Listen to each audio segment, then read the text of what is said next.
Right here. I mean, I'm a good-looking person. You're solid.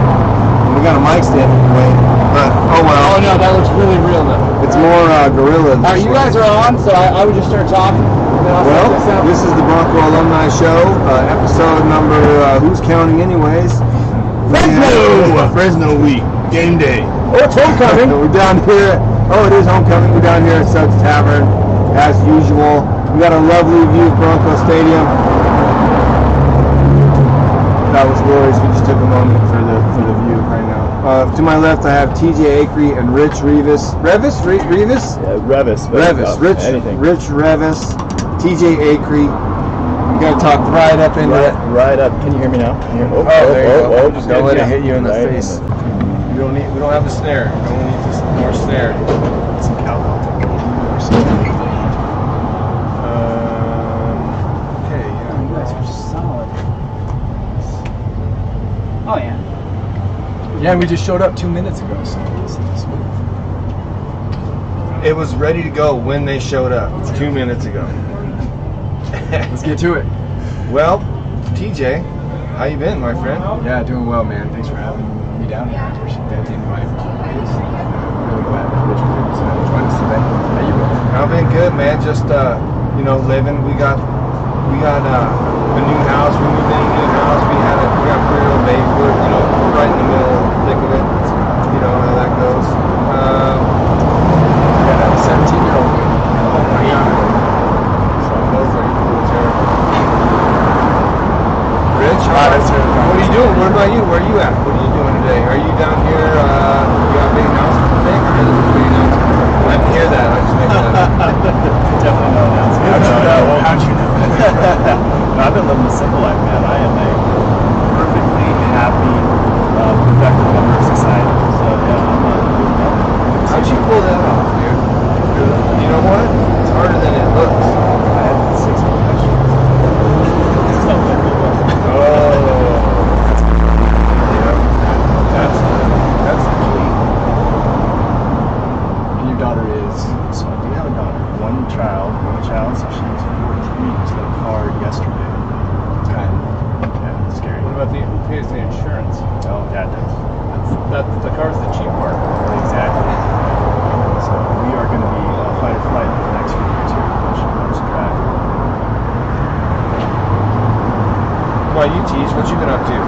Man, just watching Meridian High take care of business. We sometimes out there as a senior. Last night was senior night. Meridian is rocking out, pulled out the victory. We're now 7-0 and taking care of business. So, and then my other son Grayson, he's like I said, he's doing some flex flag football, which I want to take a minute to appreciate. Optimus implemented this flex flag football where they put soft shell pads on the kids and a soft shell helmet, and they allow them to block a little bit, but it's not tackling, it's totally flag. And so it's an introduction to collisions and whatnot without, just lining them up and overhauling the drill right off. That's kind of what I was talking to John about, because his son's in baseball, but I'm always giving him crap about specializing too much, because you can play baseball all year long. And so, that's a phone. I thought we had something. Well, John is here, right? That's not going to be live. It's fine. It's fine. We have a caller. We're live. So anyways, we were talking, I was giving him crap about having him specialize too much, so we got him enrolled over at D1 training for football, at least. Let's just try to get some of those, cross training. What 10 of you put your obviously change talking about the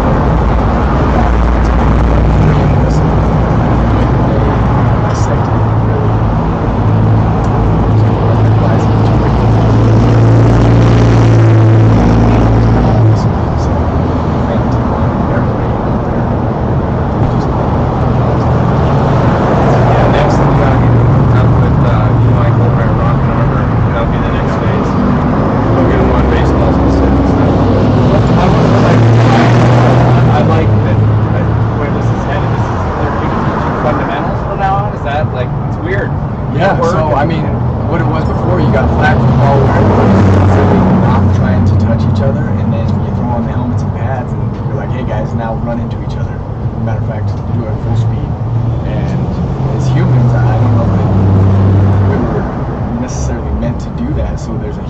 learning curve, and there's a lot of kids that kind of just get. There's some kids that just love it, and I was one of those kids, and that's why I think when I first took football, they got my size because I just love the contact and run through people. And What year did you start, TJ? I never played flag football, so I went straight to pads. And They didn't have flag. How old Only were at you? like family reunions. How old Right, were you? right. How old were you? I was I mean, 9. it had to be I was like 9 10 when I started. or 10 or. And it was the same thing, right into. But the thing is you're almost at 9, not big enough to really hurt each other. Yeah. You know what I'm saying? Right. Because if you put it on 5-year-olds, they would run out there and like run into each other. It'd be hilarious, right? But it wouldn't be that dangerous. Right? But a little 9, 10, when you get into 11 and 12, that's when people can really start using that extra energy they can exert to hurt people. So if you're starting early enough at 9, I think it's not quite dangerous. You can feel it out a little bit, decide if it's for you or not, whether or not to play without getting hurt.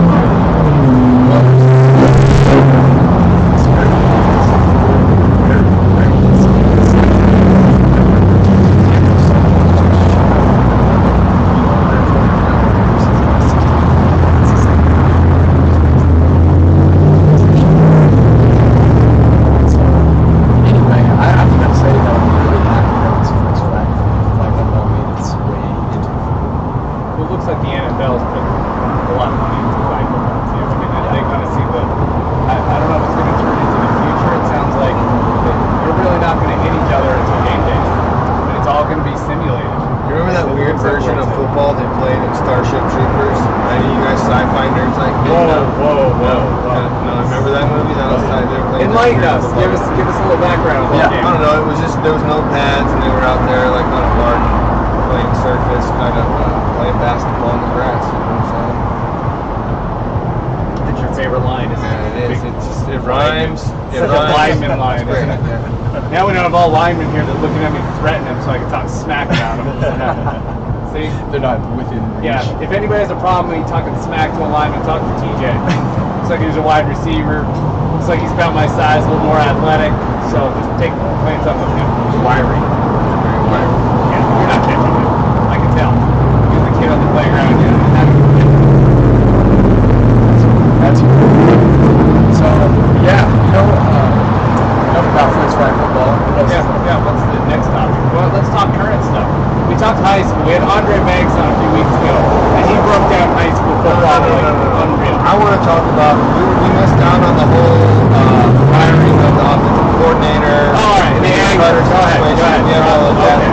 No, I think it's a great move to be honest with you. I mean, I love Coach Greg Cutter recruited me. He sat in my parents' living room. I know that guy. I know what he's about. What he can bring to the squad. And you saw it on the sideline last week. He had Coach Avalos fired up in a way I've seen him in years, really. I mean, and when's the last time you saw?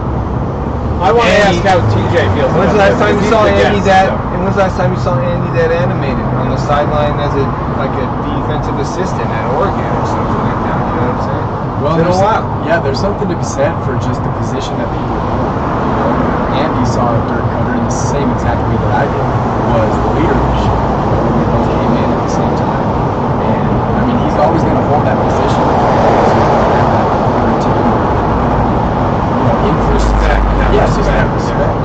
And so, yeah, no, that was really nice to see. I think that energy and the shape was certainly needed. As far as the firing and all that, I'm just not close enough to know anything about all of that. But what I do know is that, especially this day and age, results speak. And, if you're not producing results, then you're a lot more limited in your opportunities to speak. Now, quarterback, go. Oh, Yeah, I mean, That's the other quarterbacks aspect need to of this. stand tall and beat ballers. That's what I think.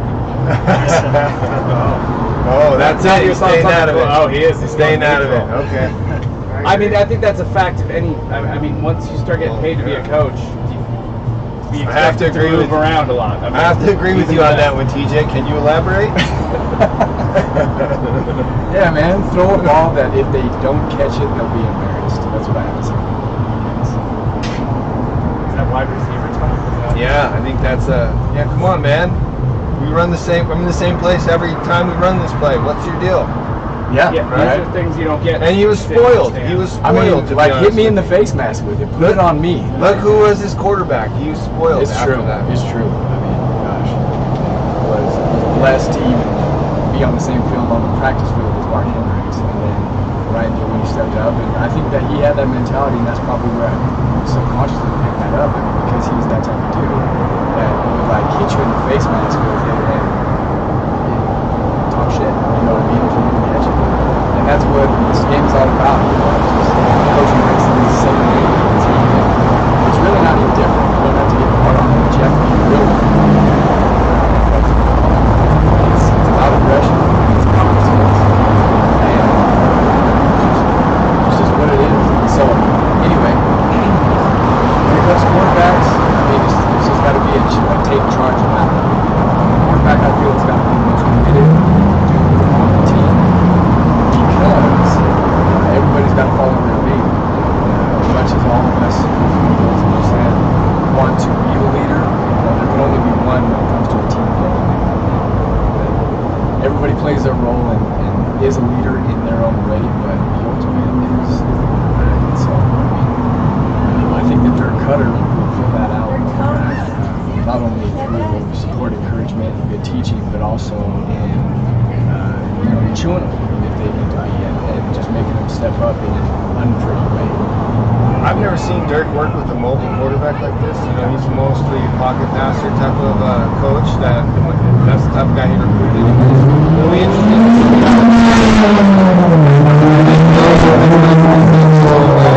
I got to take off for a little bit. Zoom out of here. Luckily, the ride's here. luckily, Rich is here. Rich Travis. He's also a mechanical engineer, so I feel comfortable leaving the show in his hands. All right. What are we gonna fill without you? All right, we can do this. Let's go. 20 more minutes. Safe travels. With your camera. Let's do it. I'll be back and I'll be around later tonight. I'll be working the door tonight, so This is what I love about the show. There's no pauses for this. All right. No, it's live. We just go with it. Well, I'm lucky that I get to hide off the camera. So I'll just ask you questions, I guess, back and forth here. Let's go back into the. Do you think, TJ, you were talking about the quarterback? I mean, whether you like it or not, if you're an athletic guy, if you get that little quarterback here, like I said, you're forced to be a leader. You're either going to be a leader or you're not going to be a quarterback. Yeah. If you can. Yeah. And I mean, there's a certain, I guess, you agree, an assumption like when you take on that role, you got to run that team down in time. I mean, if we as a team, we're going in the wrong direction, that's on me. Yeah, and I think that, in my honest opinion, with this world that we're living in, that is so digitally converted, and just attention can be weird things. Just so many distractions. Such a different game than when you guys played. Yeah, I mean, you guys couldn't get benched back. I mean, even 5 years ago, you couldn't get benched and just say I'm out. Yeah. I mean, so that I'm not knocking any. They're empowered as a player. That's a decision you get to make. Yeah. And I guess the point of it is that leadership is hard, man. Like, you think that you want it. People see good leaders and they're like, oh, they got money, they got power, they got respect. That's great. But it's really a tough role to step into. I mean, as a dad in a family, as a coach on the field, as a quarterback, actually on the field, I should have said coaching. But leadership is actually a really tough thing to commit to. And I think that spreads across all of life. And it's one of those things, it can be a little too easy to take your eyes off of the ultimate prize, to kind of take the easy way out. I don't want that to sound like I'm talking any type of shit about anybody, but it's kind of a culture that's built that we can just go somewhere else because, and taking it back to life, there's always another good-looking girl over there, and there's always a fun restaurant to go to over there, and there's always a different player to throw it to. It's like there's always an option, it seems. But I think the fallacy in that is this difference between quality and quantity. And I think that truly stepping up into a leadership role, when quality is recognized, actually helps that quality develop and just build upon itself. A little bit sad that just in this day and age that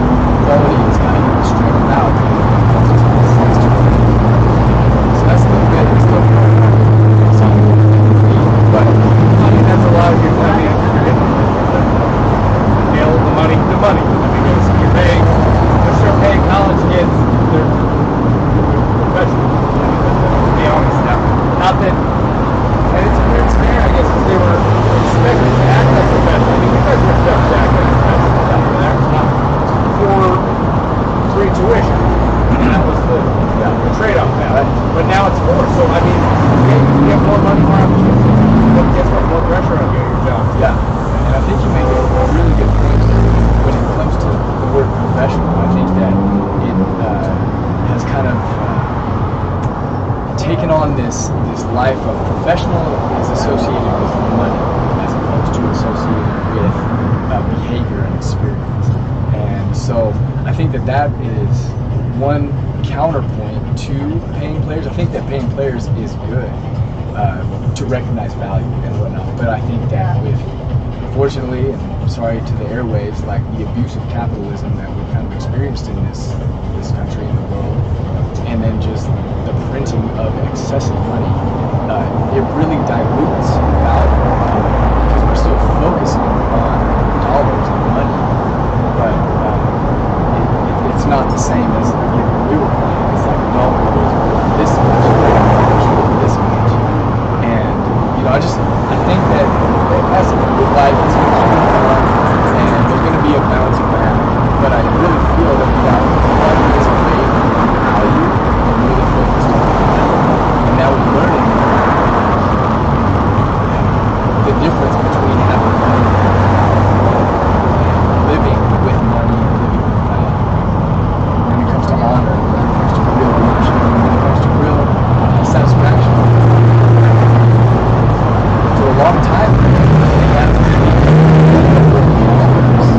actually equated to your success or your value or whatever that is. But it's really the way that you use that, it's the way that you buy it.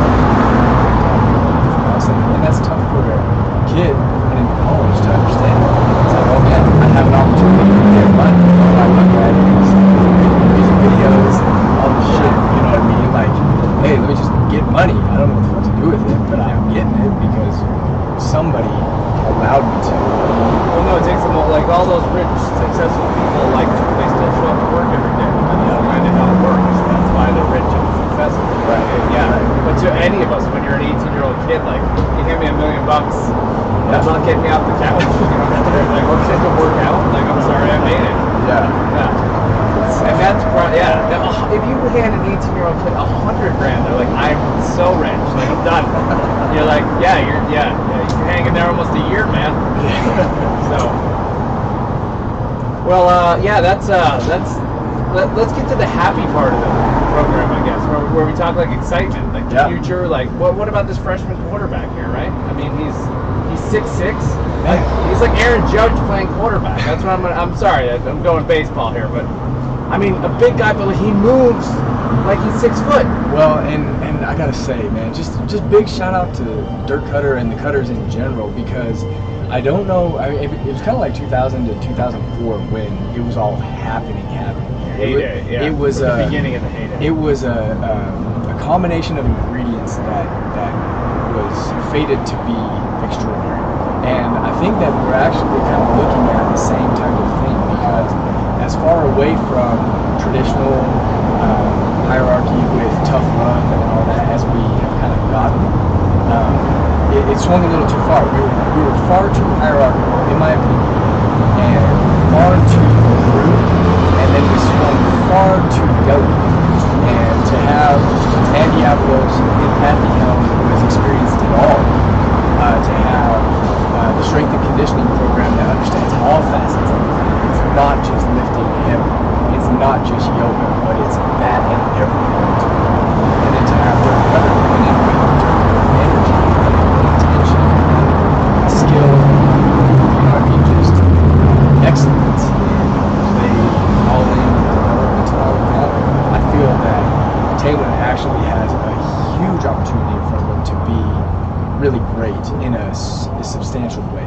And as far as Hank goes and all of that, you know, I've really not paid too much attention to it because I don't know. I only see just kind of what's in front of me on the field. Oh no, I don't feel bad for Hank. Like, he came here, he did what he's supposed to do. He got a degree. He moves on. Like, shake hands, like come back. You know, that's life, right? Yeah. I mean, that's business. That happens all the time. Like, it's not. There's no hatred. I mean, hey, like, thank you for Florida State. Thanks for the wins. Like, good luck in your future. I hope you go to another school and, you know, tear it up for, like, I feel like there's enough to go around. Yeah, for sure. And I think that I'm hoping that Taylor or anybody else in that program is able to see and recognize what is actually around them with the gentleness and the strength that it really takes to be a great leader. I mean, the Lawrence Taylor era, you know what I mean, was a thing. Yeah. And then like you got, I would guess I would say maybe Aaron Rodgers. You know, he's not beating people up. He's just really refined and precise. And you know, football is such a nation. Well, Rich, you haven't gotten to talk, so I'm going to ask you a question. You playing for Cutter? No, so well, it's a team that came from high school. So Sorry, I didn't even realize this. Most of them are Californians. Right. exactly right up in my home. But we had the Cutter family. We've been experiencing them since we were kids.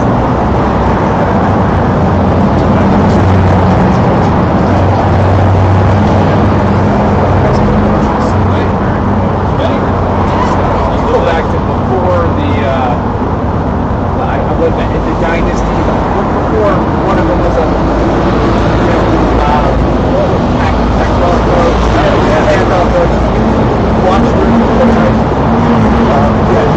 Practice Roach specifically. So that's our head coach. So where's Dirk at this point? Okay, so yeah, you're playing for the is it younger brother or younger brother in high school? Yeah. So you got a pipeline, but correct me if I'm wrong. Dirk coached high school over there too at one point. I think at one point. Okay. Yeah. So you're coming out of the same pool or pond. Okay. Right. Yeah. Rich, I digress. No, that's great, and I think that brings a lot of clarity as far as the success of the Cutter family, and just like the respect we talked about. Their lineage is a really important sign of always that grizz with his bare hands. So This is Grandpa Cutter, I guess. We'll call it. Yeah. Dirk's kind of like Dirk, you're an old dad, so Exactly. Right? Your boy's in college. You're an old dad now. So mad respect to the Cutters, but yeah, we've been around it for a while, and it's really cool to see the circle of life. He's coming back to Boise and just having a kid on the team, and it's really exciting to see what he's going to do. I think, like TJ mentioned, I think Andy sees that respect there and understands Jim has seen it all, and he's coming back and kind of has that level of insight that can provide a lot of, I guess, leadership to Andy too. So I think that's a great situation. Well, I think that's a common denominator, whether it's pro or college. There's when you are able to interject the past and the future and kind of mesh them together. You know, your guys that are here that have no idea who the Cutters were. You know, like back there, they hear the story and just these are programs that they programs that look back but also Well, I would say that the city of Boise, we're on Saturday. They don't pass, so I think that's really energy. I'm excited for these guys. Around here, and sometimes you just need change, right? As you get back to this, it's not one person's fault, but change is necessary. Well, we can throw JT under the bus because he left. So he was out here whining. Like, he's a pocket passer. Like, the guy's coached, I mean, high school all the way to the pros and back down to college now. You know, I think he just coaches what he sees at this point. I mean, Dirk's been around enough stuff that I mean, that's how a successful coach coaches, or you coach to the player's strength. Yeah, ideally, right? And I think within every coach, whether you're coaching little kids or even all the way around the block, one of the curses, I guess, that you have to deal with is knowing how a play is supposed to work when the players do what they're supposed to do, and that not happening, and then getting in your mind that you kind of need to press that more to push them through it with that tough love, as opposed to shake it up. And I think that's one of the toughest things as a coach, is to be able to know when to press them into discomfort so that they can cross that chasm or whatever, and when to move to a different page in the playing until you can get the rhythm back. It's just one of those things between strength and delicacy. What's more important, being able to endure this hell or whatever?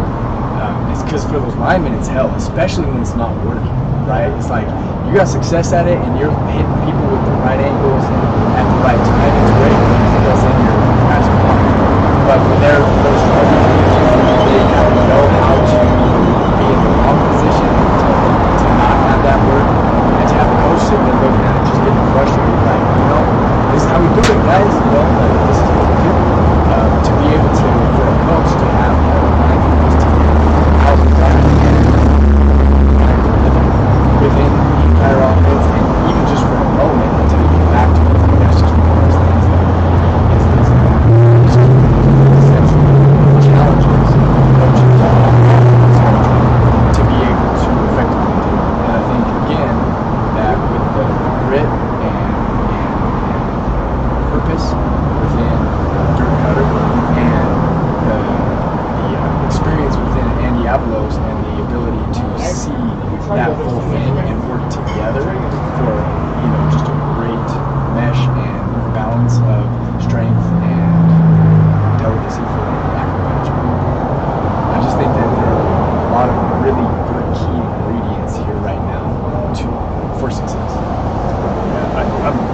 curious though, because you kind of touched on alluding to like the level of detail. I think that's huge in success because it's eighth of inches or fractions of inches, if you will. And I remember when we were playing like Chris Peterson runs that we're seeing, and I mean we're running routes, and we thought we ran it perfectly, and he come and just chew our butt if we were like a fraction of a yard too short on our steps.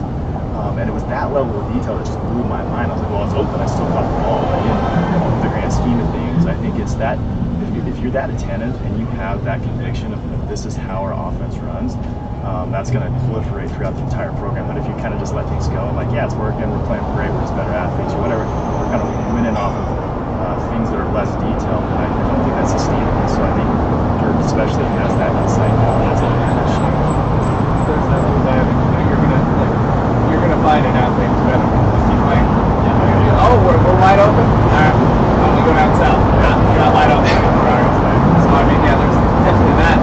I want to look kind of towards the future. We talked about this a little bit. Skinner, that's great. I think Andy, that's the head coach. Ian on the defense is going to need somebody to run this offense as he progresses. Dirk is. Talked about before, like he's very successful, so he's kind of retired. Probably wants to go back to that seat. Where do you see this going forward, I guess? You know, from a standpoint of this is great for this year, and he said it's going to be 1 year. I think he's on the record saying it's going to be 1 year. That's debatable right now, because we're early. But where, I mean, obviously, Dirk, 2-3 years, he's going to be gone. Where do you see this going? And either one of you want to field the question, or both? Yeah, so I feel like one thing that is that mentor-apprentice relationships and teaching style is one of the most effective if you can find the right people for those positions. And it's a much more quality over quantity selective type of thing. The mentor-apprentice relationship has to be on the same page from the beginning because it's going to be really tough, differences of opinion and whatnot. Yeah, we know. I mean, you don't want to teach someone that, like, they don't do it my way. I don't want to deal with, you got to find personalities that match along with talents, too. Yeah. So I think it is kind of keyed, especially with the way that they're poked out kind of ancillary and then made his way more into the main role.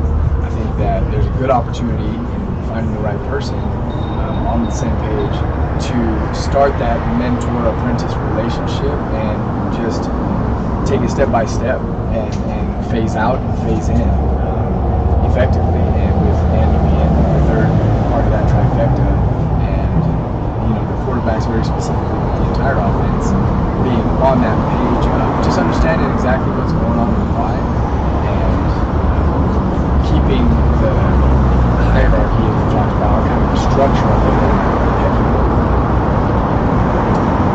just the hierarchy of it sound until you're ready to give that up. And just hand over the reins to the new mentor, which is what it will be. So I think that's ideal, and that's really the only way that I can see this one. No, I mean, all I'll say is, like, it's still early, right? Anything can happen, so it'll be interesting to just watch the next few weeks and just see how the team plays. And if there's incremental progress, I think that speaks volumes, and there's something there, right? And that's going to dictate kind of who's involved. Maybe Dirk has a change of heart if things just keep progressing, and he'd like to see it through, so to speak. But you just never know, right? Like, anything can happen at this point. It's exciting. I think that's the freshman too. Like, it's hot. I'm getting attention. Like, maybe I'll stick around. Maybe I'll ride this kid out. Because we talked about this, I guess, a couple weeks ago about recruiting classes, and I mean, if you're junior or senior, you come in, they're like bow. I mean, you ride, for 4 years, but somebody brought up a great, like, that kid they recruited that's a redshirt freshman, that's a quarterback, like, he's here to replace you. He's supposed to be better than you. That's the whole goal of the whole program. Sure. So, I mean, there's, from that standpoint, like, he's got someone to mold for a few years. Yeah, it's true. And I think it'll really just come down to buy-in and commitment, just commitment of everybody being on the same page. And that's one thing in football. It's such a moment. Have a good night, guys. And deal with that more effectively.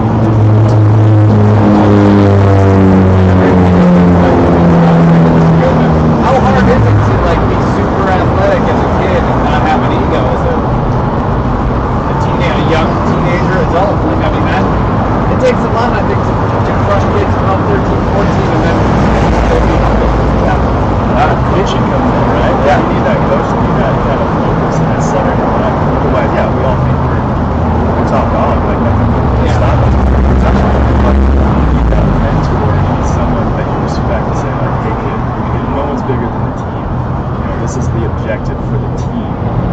And I know both of us have done it a few times when we go ourselves inside the like you're replaceable. There's another athlete in the world here doing exactly what you do. If you want to be a part of this, go ahead. Yeah. Well, and also the coach's role is to help them to understand, like, football is one of the places that you're actually meant to have an ego, like on the field against the opponent. Like, go dominate the opponent. Have all the ego that you want. Control against them. Like, that's where you take it out. And it's so funny. I mean, just talk about these 7-year-olds.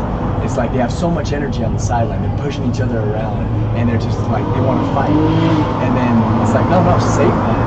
Because out there, I see you running kind of away from that kid on the other team with the other jersey. And it's like, man, to be able to hone and harness that and just really take that ego and put it to good use, I think that's where the greats are made. And there's like a healthy amount of almost hate and disrespect for opponents while you're playing on the field. That you can't, and shouldn't have outside of those boundaries. You can't. I don't know if any kids ever do that. I mean, they come in and they will check things and throw like say do that. You want to just tell them like I played Pop Warner football. Like we all went through that. It was like, I'm gonna kill him. Like save your energy. Go out there and you have it. You're raging on the sideline, and then you get back out there, you're exhausted. So that's I don't know if we try to give life lessons to the kids here. I don't know. Yeah, they don't know the program. They don't listen. That's how it works. Well, do we want to talk about maybe the? It's all out in front of Boise's game, right? For the year. I mean, I know there's been losses, but that's not in division. They're undefeated, right? In conference. So we could get into that. That's always a horrible debate of like, what's their conference, and then we get into this conference realignment nonsense. But we're just going to stay right here in the moment here. I like that. Because I understand things are changing outside. But, I mean, as far as Fresno's here, they can be 2-0 in conference, right? I mean, forget about the 2 out of conference losses. Just regroup.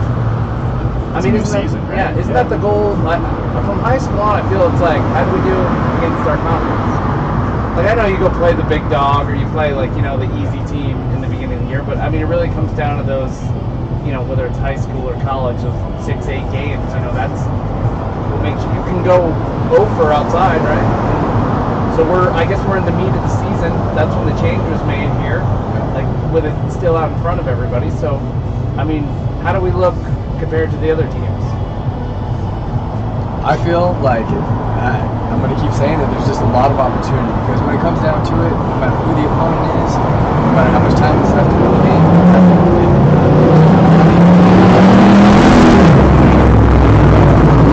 playing matters. And that's something in this, Snapchat, especially in the world, it's like, what's next? What's next? It's so hard to ourselves. I don't know. I mean, 3 weeks. It's like, dude, we need to win this play.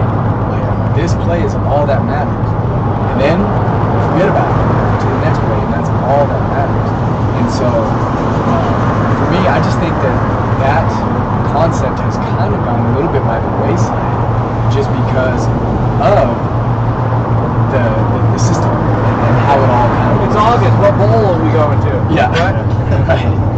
Play a game. Yeah.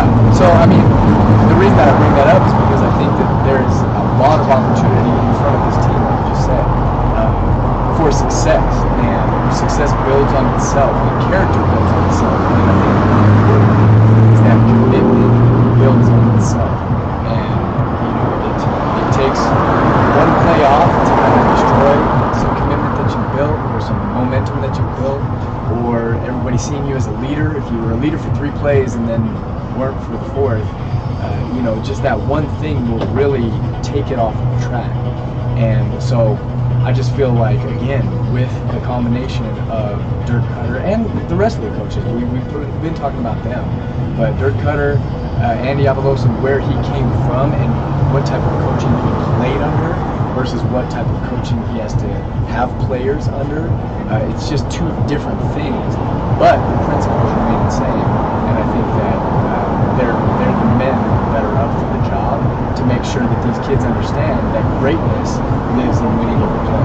And the touchdowns, the wins, the championships. Well, and I think just talent-wise, like, they've got the talent. I don't think anybody in the conference is going to be looking at ESU at any time. They understand. They're not underestimating what's out on the field right now, and especially with this new spark. Again, I think it's all in ESU's hands. Of course, like there's luck and there's things that are going to play against us, but if we're prepared, I think the experience and the talent that we have out there right now is just as good enough as anybody that we're going on for sure. Yeah, I mean, they've consistently put people in the NFL. I mean, that's obviously what brings us out. Fresno doesn't have either any, I don't know, any world beater this year, but like you said, like, that makes a good point. Like, kind of, when you get to beat Fresno, to break that down, you have to, like, beat them at the end of the game, beat them by half. Oh, let's go back to the first, we have to beat them on the first play, or the second play. So, well, what I will say is that, what I've seen from the O-line, I'm not like gossiping, but I was not impressed by what I've seen from the O-line early. But what I've seen from the O-line since, and in that last game, they started to get like that O-line mentality back, or find themselves, or find their rhythm. I don't know what it was, but they started doing what O-linemen were meant to do. And that it all starts and ends there. When I was playing, I didn't understand that. I was just pissed that the ball wasn't coming to me in time. But I mean, it all starts on the line, and to see the spark and power that O-line actually has when they focus and work together is really impressive. modern basketball.